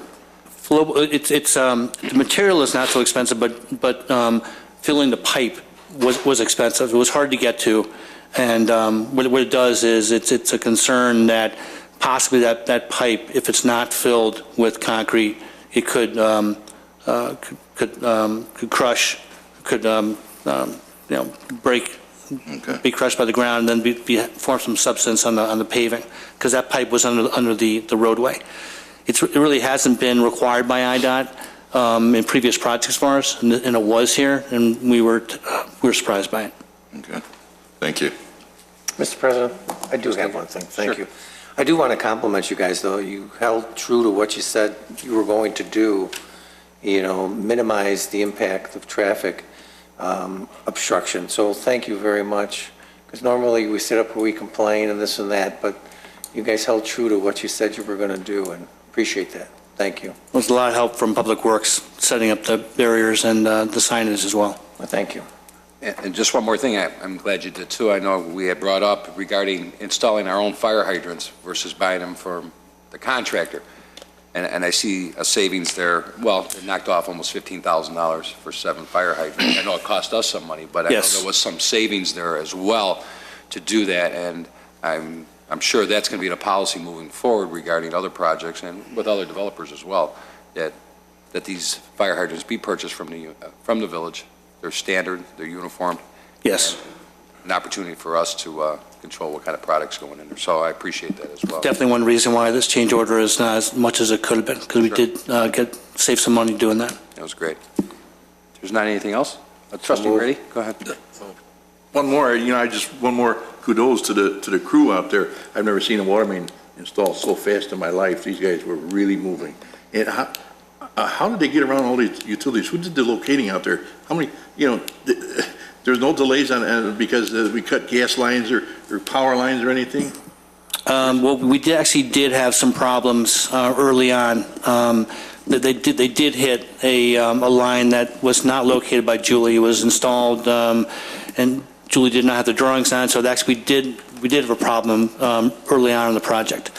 But they are a good company, and they did quick work on most of the stuff. These old roadways are the kiss of death when you're trying to excavate through them. You never know what's in them from years ago. All right, that's it. I'll make the motion to approve. One more thing, John. I just wanted to add so that everyone knew there is another phase of the project, and that's installing the sidewalk. Yeah. Obviously, the weather won't allow us to finish the project right now, but it will be come the spring. So that is on the docket to be completed early spring. And before I accept your motion, Mr. Trustee Brady, just real quick, Jeff, a year ago, how many water main breaks did we have on this area here the water main that we replaced just now? I want to say last year we had about 3 to 4 breaks just on that line. And it's going to be nice to not have to worry about being underneath Dundee Road. Traffic concerns, it was a real danger. So it's a stretch of main that I'm happy to have replaced now. It's that old thing, it's underground, people don't see it, but you know what, this village in the last couple of years, and just this past year, has spent millions of dollars in infrastructure improvements that I tell you that there are other towns around us that are very envious of, that are paying dearly with labor and manpower and everything else to try to keep their water going and everything else. And, kudos to you, Jeff. You run that water department. You've done a great job with your crew, and they've been out there in horrific conditions out there with the weather and everything else, and you guys made it happen, and I thank you guys for that as well. Thank you. So, motion by Trustee Brady. Second? Second by Trustee Hein. Roll call. Trustee Hein? Yes. Trustee Vogel? Yes. Trustee Brady? Yes. Trustee Lang? Yes. Trustee Krueger? Yes. Trustee Heer? Yes. President Argyris? Yes. 13I. 13I, resolution authorizing the village president to execute an intergovernmental agreement between the Village of Wheeling and the State of Illinois to upgrade traffic signals on state highways with LED modules. Oh, Director Janik. Thank you. This is a request by the village staff that the village board approve an intergovernmental agreement with IDOT to change out the light bulbs, basically, in the traffic signals on state roadways in the village. It's a 90-10 cost sharing agreement. The village will spend approximately $5,000 for this. The reason why IDOT is doing this is to both save energy as well as have lights, the LED lights, which are a brighter, better visibility type of image from the signal. Thank you. Questions? So move. Motion by Trustee Brady. No, here. Second by Trustee Heer. No, I was on a motion. Oh, I'm sorry. And second. And seconded. All right. Trustee Heer? Yes. Motion. Second by somebody? Second. By who? I'll second. Okay, thank you. Trustee Lang. Thanks. Roll call. Whole crew. Trustee Hein? Yes. Trustee Vogel? Yes. Trustee Brady? Yes. Trustee Lang? Yes. Trustee Krueger? Yes. Trustee Heer? President Yes. Argyris? Yes. 13J. Discussion regarding video gaming establishments. You're done. Attorney Ferrella. Thank you, Mr. President. I provided the board a memo, and I'll give you a summary of what I discussed in the memo. First off, the board asked us to look at various ways to control video gaming. A little history of the act. The ultimate control for every community was the opt-in versus the opt-out, or the opt-out, I should say.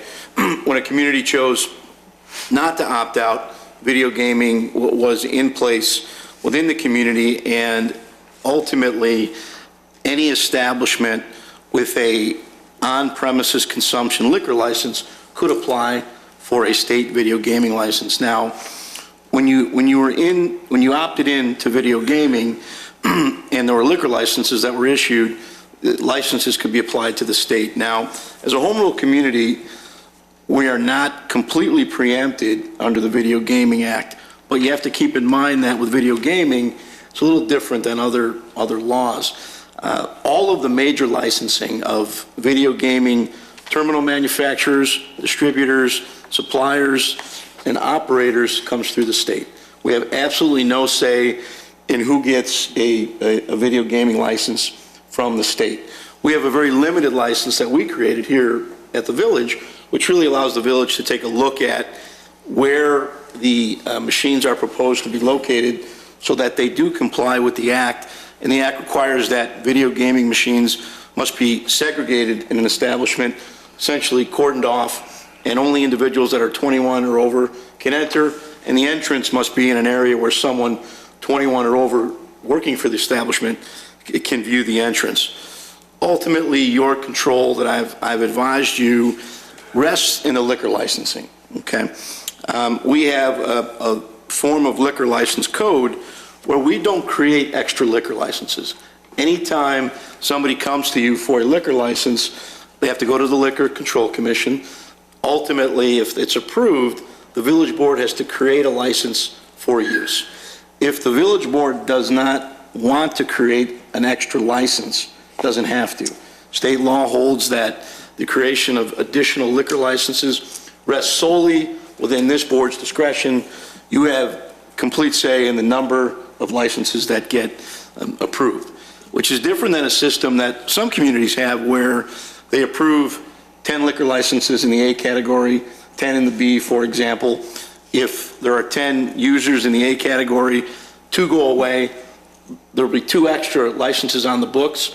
Somebody in that type of community applies for a license, you have to have good cause to deny them because your license exists. Here we have the type of structure where if you want a license, we have to create it for you. So when it comes down to establishments like Stella's, for example, where they are a gaming cafe, most of their money is going to come from gaming, not food, not liquor, from gaming, versus a tavern where most of their money is going to come from sale of alcohol versus a restaurant where most of that money is going to come from the sale of food. You've got a very unique type of business that's been developed around video gaming. With a place like that, you always have the ability to say no to the creation of the liquor license, to the admission of a liquor license and the creation of a license. That's your ultimate control. What I've provided you in the memo are samples of where communities have gotten creative in their liquor licensing ordinances. And what that gives you is a flavor of what's going on out there with liquor licensing. And hopefully, I don't know if tonight or later, you might give us some direction on how we might want to amend our liquor license code. First off, as stated, you can always deny a liquor license for a new establishment that's going to have gaming. That's purely within your discretion.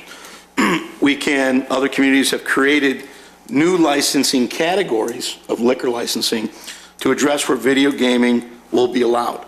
For example, in some communities where gaming cafes are being presented, a separate license has been created for that type of business. And the way you define that type of business is a business where X percentage of the revenue derives from gaming. Would be Stella's, for example. And you create a separate license.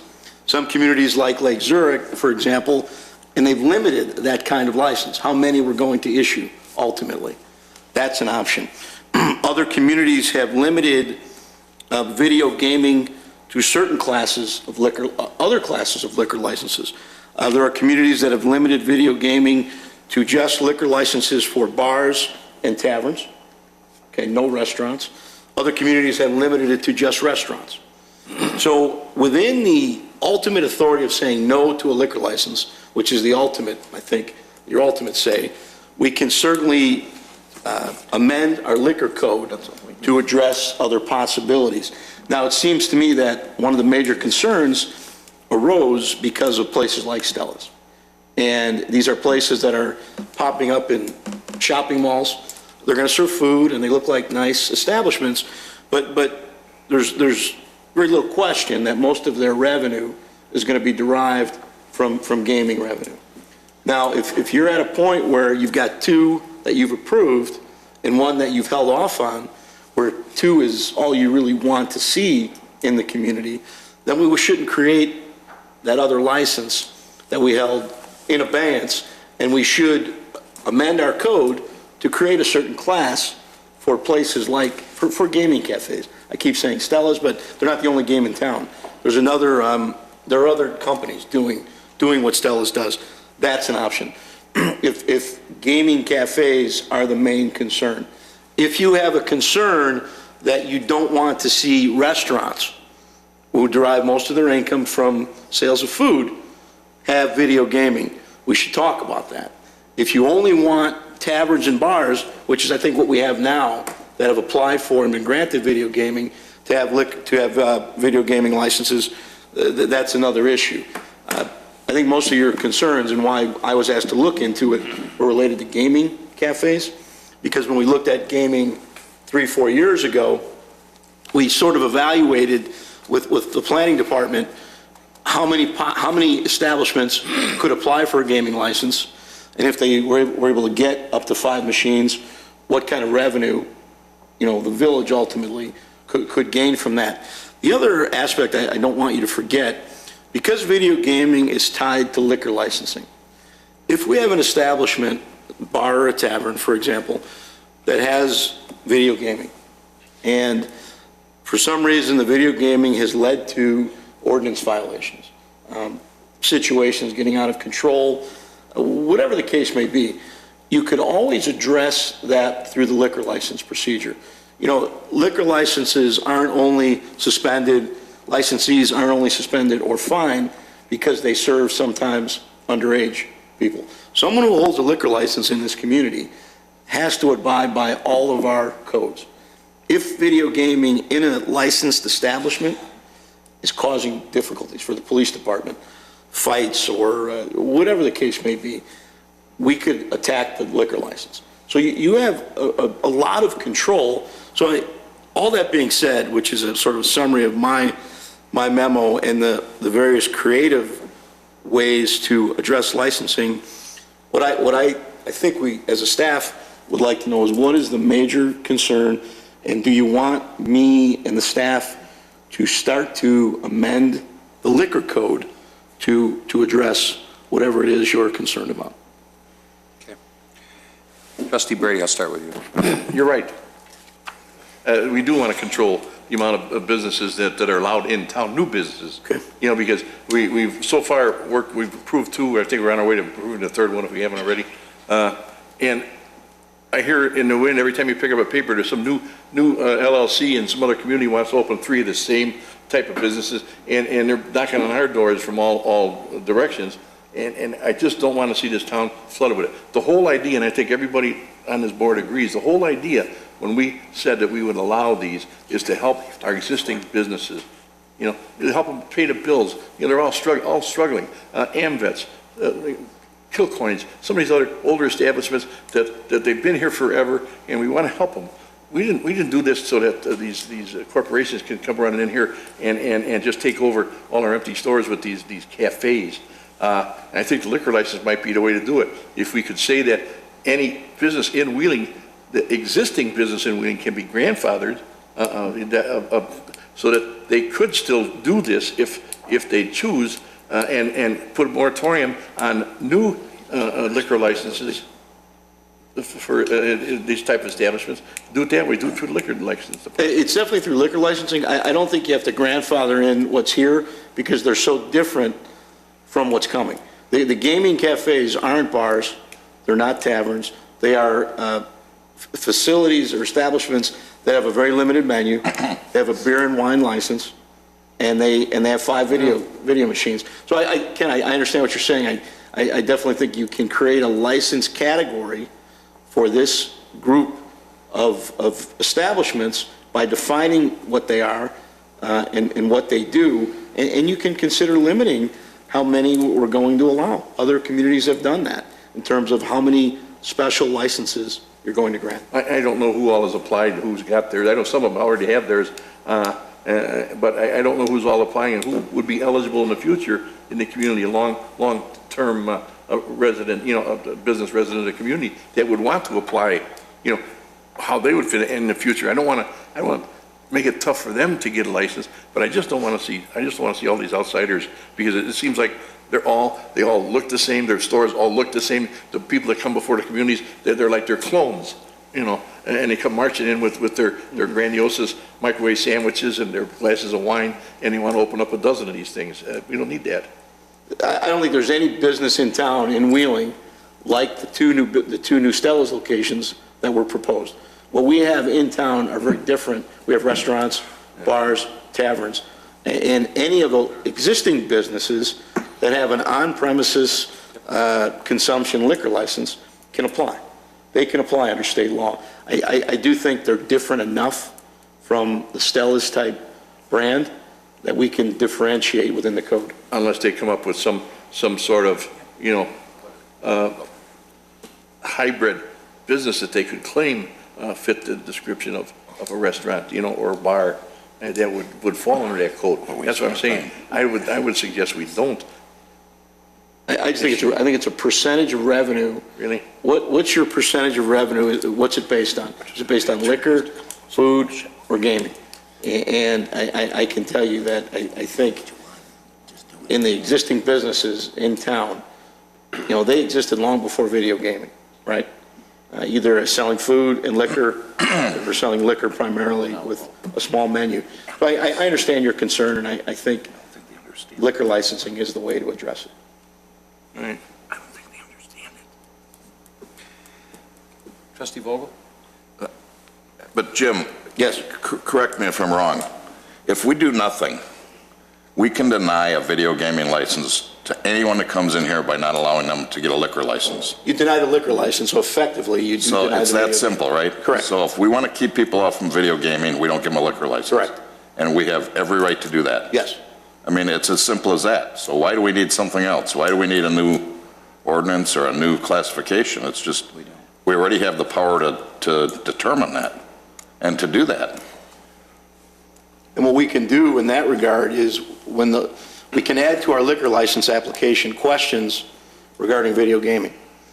And, as far as plans, is it your intention to seek a video gaming license?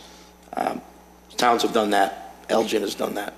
Is there a way to say, okay, we're granting your liquor license, because they're going to come in eventually when they find that out. We grant them a liquor license, but you have to have a liquor license in good standing for a year before you can go to video gaming? Or 2 years? We can get creative with the liquor code. We can. I think the easier way to address it might be creating a video gaming, a category of liquor license that allows for video gaming. In other words, the restaurant license is an A. If you're going to go for video gaming, you need an A1. So then you'd know right away what to deny. We'd know right away. You know their intent. Yep. That would be the only change I would go along to making. So would you have them come here for easy. a conceptual approval or something? Or are you going to have them go through the whole process so that 2 months later they can say no? We can have them come for concept. You can always do that. It's not a zoning issue. Well, I think that's a business-friendly environment. It's not a, yes, it's going not a through the zoning expense issue. and going through the PC and everything else. Sure, President. Yeah. What, this day and age, though, you deny somebody that you've approved before him as identical businesses and identical places and everything identical. Now you're telling this guy no. Aren't you susceptible to end up in court?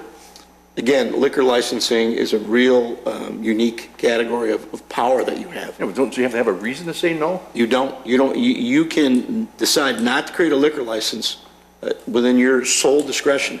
But I think what I just said to Trustee Vogel is we should create categories of liquor licensing that allow for gaming, tandem with restaurants, tandem with bars. So when someone comes to apply for their liquor license, a new business, if they want gaming, they're going to have to go for a B, whatever the case may be. We'll know right up front if they want gaming, and you can say no to that liquor license, it's not for no reason at all. It's because, I think what you'd say then is, we've got enough video gaming establishments in town. We don't want any more. And if you see in the memo, I think that's what a lot of towns are doing. And so far, based on our research, none of that's been challenged. The gaming board hasn't challenged these regulatory schemes, and we haven't seen any court cases come up. Trustee Lankin? Thanks. You know, I've been to the Stellas in Hoffman, and I got an expense report to put through, by the way. No. Turn over your winnings, too? Kidding. I was in there on 2 occasions, and it's so low impact, but I think the 3 that we have on the books right now, really for that kind of use, with the 2 plus the 1 on hold, is really enough for that type of business. And I think we need a consensus, and I'm sure you're getting to that, about what is enough for these new businesses.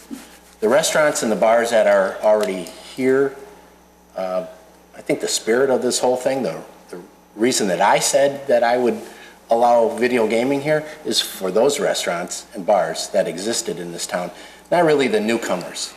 It's a unique idea.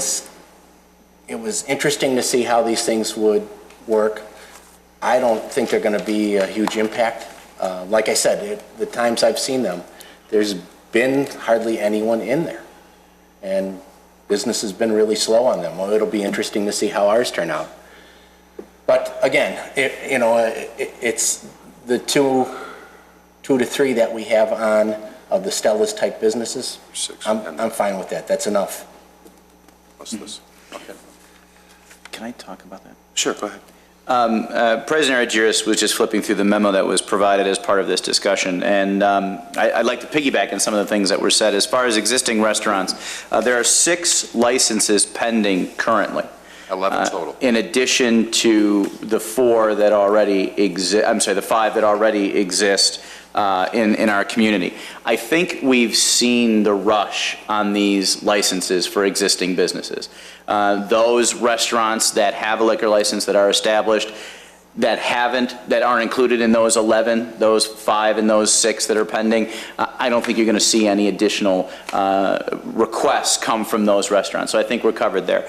One of the things that I know is going to happen, because next week it's already on your agenda, is there is a new restaurant coming to town, and we do ask the question, are you interested in video gaming? We ask right away. Whenever an applicant comes in for a liquor license, it's one of the first things that we ask.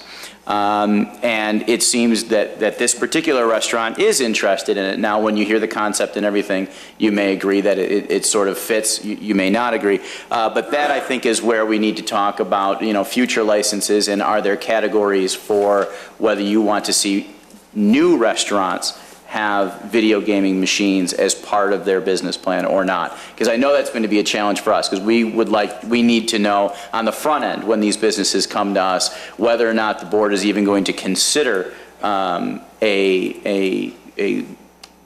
video gaming license for them as a new established restaurant, or as a new establishment. But once we grant a liquor license, don't we lose that control? Unless we redefine the liquor licensing. I think that's different class. Okay. Right now, we lose control. Right. Right now, you're letting the market dictate who wants and who doesn't want, or who will eventually get a liquor license, gaming license from the state, right? I happen to be talking to 2 of the businesses in town that have the liquor license and the machines are in operation.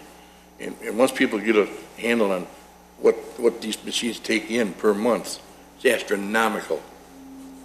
I don't know what the cut is between the business, the village, and the state is, and the owners of the machines. But I tell you, this is huge, huge. It's going to be big. Trustee Krueger? Thank you. First, I'm glad that Manager Spondilla said that when a petitioner does come to the village, that it's now our MO. so to speak. We ask right off the bat. But my question would be, how do you know, if a new concept restaurant idea comes in and they ask for a liquor license and you ask them that, do you have any intent on video gaming? Oh, no. We have no intent of that at all. 6 months later, they change their tune because they know and hear about what else is going on in town, and they change and they apply.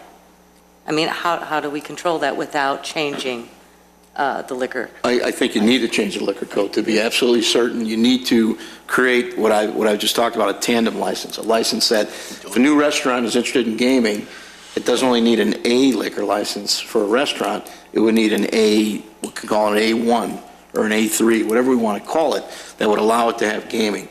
And if it wants gaming with that liquor license, it needs that special type of license. That would be what I'd recommend. I don't think it's that difficult to do. It's a pretty simple change. And it seems to me, is the concern a restaurant that's has a sizable, a large amount of square footage in a building, a large restaurant, where there's going to be 5 gaming machines somewhere, versus an inline store at a shopping center that's small, has limited square footage, and really it's a gaming center. Is the restaurant that might bring in gaming the concern, or is it the facility that's geared just to gaming the concern? We really should define what we're worried about in order to amend the code properly. But I do think creating this tandem license is a good first step. I also think creating a separate license for establishments really dedicated to gaming is another good idea. And limiting the number of licenses in that category to, if it's 2 or 3, whatever you want to do at this point, is really a good way to get a handle on these gaming centers, if really that's your concern. My other comment, and I wish I had saved the article, but I know I read it in the Trib, but in defense of this board and our attorneys and staff, I don't think the state plan anticipated these cafe licenses either. They did not think that this was going to happen as well. So not to slam the 2 new ones and the one on hold, I did want to publicly say that in a lot of those cases, not maybe necessarily the one at Fresh Farms, but they're investing their money in improving a maybe somewhat blighted storefront, and they're turning it into something that they hope to be successful. We hope that they're successful too. If it fails, they spent a lot of money in remodeling that, and I think that it's a plus that they're here, because it may be easier than if in the horrible event that they fail and they don't do well and they have to leave town, that a different kind of cafe with no gaming could move in there, and they've already remodeled it and spent the money. So that's my only comments. Okay, thank you. Trustee Hein? Thank you. If we create a license for gaming, with a liquor license, and an establishment doesn't have that, he has the right to come in and ask for that other license. But if you look at the demographics of some of these places, we got some areas in town that haven't even looked at this. And if their competition goes into putting in a gaming license, they're going to want one too. It's strictly a matter of location. Case in point is we've got Market Square is going for a license, and Stella's already got one right in the same shopping center with it. I think we have to create a license, a liquor license for gaming. I don't like the idea of strictly having a gaming license, period. If somebody comes and says, no, we're only going to have a gaming place, period. We're not going to have anything else, we're going to serve liquor. Okay, you have to be very careful of that. But I'm all for creating a license where they have to come in for that change to that license if they want it. And it's up to the prerogative of the board to make that decision. And you're controlling it through the liquor law. I got a question, Jim. Sure. Today, we know what we have. Why couldn't, like we talked about controlling, why couldn't we put a number on the A1 licenses and cap out the A2 license being, say, the 3 Stellas, that concept, and saying that's all we want? You could. Yeah, we can. You could. Why couldn't we? You can always amend anything. You can, but I wouldn't want to address a concern that you don't have.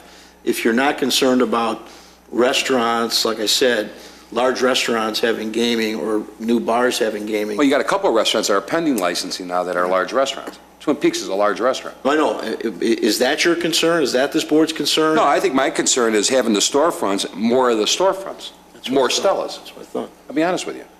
I don't think, like Trustee Kruger said, I don't think the state realized that the cafe style was coming in throughout the state. All right, we got 3, maybe. Done. No more. Because now we're going to have another outfit come in and say they're Joe's? Same concept? So I think what you should do, my advice would be limit that license, that category of license created to 3. That's it. And if Stella goes out the business, there's a 1 extra for somebody else that wants to try it. We create a definition that fits a Stella's type establishment. Right. Create a license for that. Limit that to whatever the board determines. I'm hearing 3. And then relative to A1. Existing restaurants, bars, and new restaurants. And I think you bars, limit that too. we create a tandem license, as I said. Right. And do you really want to limit that, or do you just want the ability to say yes or no? I think but what you have on the got- books right now is the max you're going to get. You know? Well, I don't think there's more. There's one coming next week. Okay, that's one. But even with that, I think if you had a number 10 on that figure, right now you're looking at 7. All right, with the new guy, 8. Who else? And I'll tell you, my biggest concern with the existing businesses that I think really contradicts what's been approved by this board and gone through the process of the Plan Commission is special use site plan. Where are they putting these machines? I won't mention the establishment, but I almost fell down where I was told where he wants to put them. Are you kidding me?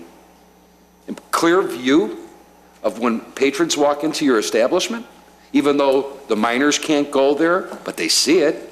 Why would you put it at that spot? Signage is another issue. What's in Title 21 that we can address to have something in there? I mean, no offense to AdVets, but God, they're flashing on their marquee over there. Looks really nice. With residential area all around it. So is there something that the PC can look at to clean it up versus having what's being exposed out there right now? Paper signs, hanging on awnings down the street. Definitely. I mean, it looks terrible. I think signage can be I addressed. mean, you want to help your business, I can understand that, but now we're making it look really crappy. We really are, with how they're advertising it. So I like to see something go back to the Plan Commission and address some of the existing businesses and how you're changing now your floor plan that you got a special use for, that's tied into your liquor license, and now that's all out of whack because now you're moving booths and tables and issues maybe with the fire department regarding access and everything else, and adding more chairs to an establishment that's supposed to be maxed out. Anybody look at that? It comes with a price. You're changing your use that you got approved for. So that's something that council, along with the Plan Commission and staff, could, hey, you know what, maybe Dean's right here. We got to look at this here. And maybe the fire department needs to look at it and say, wait a minute. 5 stools, it's narrow here already. They're maxed out. Now they're adding 5 more. I mean, and where they're putting it. Anybody look where they're putting them? So I think that's got to be looked at. That's my main concern with some of the existing establishments. But I like the idea of maybe controlling a little bit more and maybe putting a number on the A1 and the A2s. And that's it. We're done. And you clarifying the class of licensing for the Liquor Commission. I understand the comments. I'll draft some changes for you to consider, probably at another workshop. John, the restaurant that's before us, is it a liquor license they're coming for next week? Correct. And a full restaurant. A full restaurant. Full restaurant, too. Is there legislation coming next week relative to the restaurant? Yes. Special use, et cetera? Yes. Has it been before the Plan Commission that they know that we're going to put video gaming in there? Okay. I haven't seen it, that's why, guys, I'm asking. Okay. What's the board's pleasure on that? Well, I think we include them with the number that we have right now. Okay. I mean, we got room for a couple more on the A1s on the existing building business. But I think the cafe style, Stella style, has got to be capped out at 3 throughout this community. And this is not that. And I think when the And this board is sees not the that. concept of the restaurant, they would take that Mr. into President. consideration. Go ahead, Trustee. I'd like to make a few comments. I agree with you on the, the A1 and A2, limited number of those. I also agree exactly what you said. That's what I wanted to say earlier. Now that I have a chance, I'll agree with you on that as well. The placement of the machines, how do we enforce that? I mean, can a pizzeria get a gambling machine too? If they're selling alcohol? Yes. Right. The Augustino's there waiting for them. Well, I'm talking about Wapagettis. And, Sure. could you imagine, how do you police these, enforce these? Same thing with Market Square. I mean, where are they going to put the machines to keep them away from the kids? Right. I don't know. Well, what you have to remember, we have a license that they have to get from us as well. I understand that. Sticker. And to get that, they have to show our staff their plans as far as where it's going to be located, so staff can confirm that the location complies with the Video Gaming Act. So we have a layer of review in place.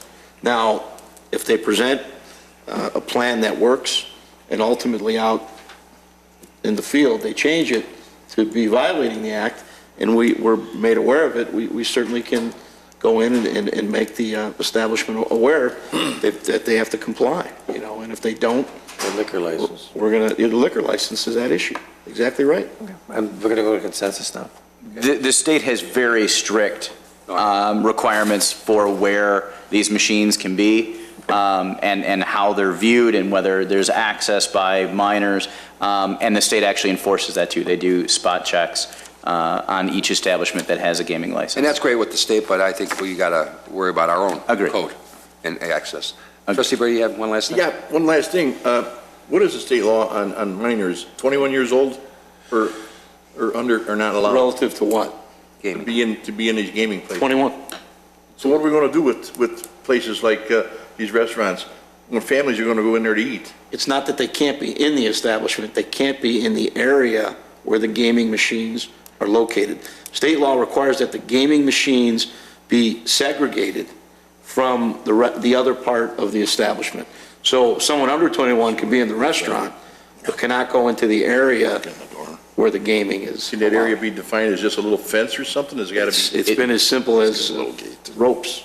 But we have some say, though, in what's really what we're willing to allow. I got a question. Has the Plan Commission in their review of these businesses, when it comes to, the interior layout, have they been directed as to what they should be looking for to designate these areas? Or, I don't think the Plan Commission is looking at where video gaming, are you? Where the game, I guess they are. Well, and because of the state rules, there's not a lot of and obviously the Plan Commission should be looking, as you say, but because of the regulations set forth by the state, there isn't too much leeway as to where these things can be. But that's good. I mean, we still have to address it and formalize it and codify it. But what you normally see are velvet ropes that square off around the machines. So each establishment that does this, if you're a restaurant and you're not a gaming cafe, you're losing substantial square footage of your restaurant by doing this. It depends what the separation's got to be, Can you put tables around this rope? I mean, there's a lot of things that could happen there. A lot of loopholes. Maybe we should look into that state rule to see what is a adequate barrier in their eyes. Quick question. Trustee Hein. Thank you. When an existing establishment with a liquor license applies to the state of Illinois, do they have to show a floor plan of where they're going to go? Yes. They do? Yes. Does the state care? Okay, so the consensus is to look at the two classes, put a number of the maximum amount we want per class. Is that correct? And have Jim come back with some words on that. Everybody's good with that? And if there's a great new concept, something that we might want to consider in the future that is different from everything that's coming before us now. Well, of course you would. We have some options. Well, again, we create the liquor license. Yeah. But I think in this case, you're putting a number on it right now, and then looking at other issues regarding signage and that. Anything else, Mary? I mean, we had an open meeting tonight. You want to add anything to that? Or Bob? Okay. Good. So you got your direction there? I do. Thank you. Sure. Okay. Official communication. Trustee Hare, anything? Nothing, but I just do, well, there's one quick thing. I do want to thank Public Works, though. You guys, seriously, in this last storm, excellent job. Excellent job. Thank you. Trustee Kruger? Yeah, I'm going to echo that. Public Works are my heroes. They did a fine job. The village looked great. Thank you. In spite of the Mother Nature. I'm going to go with Trustee Hein. I just want to make a comment relative to the way the snow plowing was handled and the enforcement on the overnight parking and such. I think we did a good job. You know, all in all, the village looks good. Thank you. Trustee Vogel? Same great job Public Works did again, and not only for me, but heard it from my neighbors. They were pleased that they were clean when they got up in the morning, and they understood that it kept coming and our guys kept working. So I do have one other question. The sidewalk by Burger King is closed. Are they ever going to reopen that? Well, why? You got people walking down Dundee Road, come across over the hill from the railroad tracks, and it's downhill there, and you don't see them until you're over the tracks. Somebody's going to get hit. Yeah, we'll get after them. I mean, I believe it was a situation where they were fixing a gasoline line, and they just never were able to get the concrete back in due to the weather. But Okay. they should have replaced it. But it's closed like from the railroad tracks all the way to the corner. I mean, it looked like there were 2 squares removed to fix the gas line, and the whole sidewalk's closed. Maybe they could just reroute it, because somebody's otherwise going to get hit. Thank you. Thank you. Trustee Lang? Thanks. I know the weather's taking its toll on potholes and all that on the roads, but Hintz Road looks like... Dundee Road, too. Yeah, but I mean, Hintz and Wheeling, for instance. Horrible. Is there a phase 2 to the Wheeling portion of Hintz Road? I know Arlington was taken care of last year up until, it looked up to 83. Is there another phase to that? Yes, I believe in 2014 that they're going to keep moving east down Hintz Road. They did a bunch of the west, and they're moving east. They'll be doing the same sort of repair. It's going to take a while, but they're going to saw cut, replace the concrete, and just keep on moving. Just keep, okay. Thank you. Thank you. Trustee Brady? Thank you. First of all, for those of you who haven't seen since the first of the year, Happy New Year, everybody. And I'm looking forward to a successful, exciting year here in Wheeling. Secondly, I'm going to add not my kudos to the Public Works Departments, to the citizens of this community. I have gotten every place I've went, everybody says, hey, tell them guys on Public Works, thank you. They did an outstanding job. That came right from the citizens. And it was good to hear it. It's nice to get some good comments from people every now and then. And secondly, piggybacking on people walking on sidewalks. This is not only a wintertime problem. I don't know what it is. Why do we bother with sidewalks when during the summertime, you drive into the subdivisions and people are walking down the middle of the street. And, I see it on Wheeling Avenue constantly. They'll walk their dog down the street or just walking down the street. The other night I left Serenello's driving on Milwaukee Avenue. The sidewalk was plowed cleaner than the street. And two people, separate people, were walking on the street. And then they get hit and you're at fault. Or you see people walking down the middle of Dundee Road because the sidewalks, some of them are plowed, some of them aren't. What are we going to do about this? Can we, are we ticketing people? I see several businesses that have not plowed their sidewalks. Do they get tickets? They get warning letters first and then tickets, yes. Yeah, but, and what do we do about these people that are jaywalking on the streets for their own protection? Do we stop and give them a warning ticket or give them a ticket? I don't know how to answer that. Just to avoid a problem. And this is getting to be a serious problem with people walking on streets. Are the sidewalks in that bad a shape? It's incredible. But anyways, other than that, like I say, when what is it? Was Tony? I heard he's sick. I hope he's just a temporary thing, but when you guys see them, tell them, thank you. Thank you. Did a good job. Under a lot of pressure between not only plowing snow and salting and all the other things, major water main breaks in between all of these things. And I don't know how he did it with the crew he's got, but he did a great job. All you guys did a great job. Thank you. Thank you. Clerk Simpson. Nothing this evening. Manager Spondelis. Thank you. This is the first evening of the new year, and the state of Illinois passed over 200 new laws that went into effect beginning January 1st, and I thought it would be a good idea. Several members of the board had also asked that perhaps we use this platform to publicize some of the more impactful laws that we all will have to deal with. So I'm just going to go just very quickly a couple of the highlight laws that went into effect on January 1st. Hands-free calling beginning on January 1, drivers in Illinois will be required to use a Bluetooth headset or speakerphone if they wish to talk on the phone while driving. Any driver caught holding a phone up to their ear could be fined at least $75. Exceptions may apply only in the case of emergencies.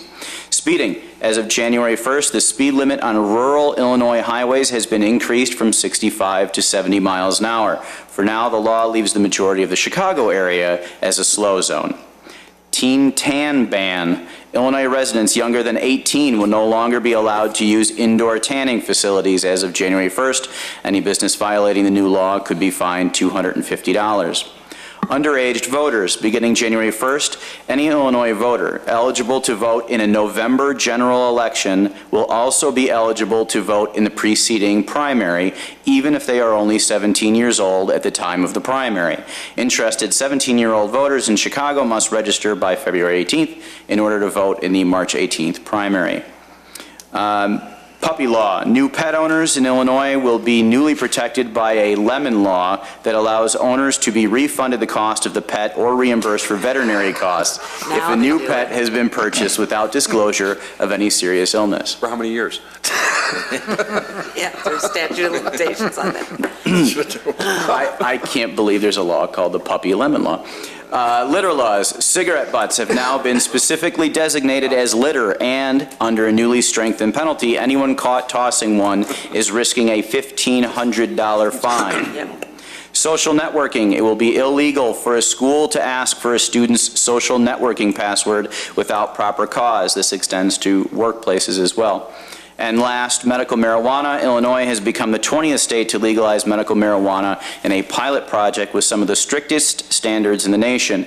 It may take more than a year to actually purchase marijuana, as separate state agencies draft rules that must be approved by a legislative committee. And to that end, I'd like to say that staff is working on a number of changes that we need to make to our personnel policy manual. You will see those next week, actually, as these laws apply to our internal operations, and the Plan Commission has been working diligently on creating some medical marijuana standards as far as zoning goes. Those will be coming before the board in the coming weeks as well. So with that, I thank you for the time. Okay.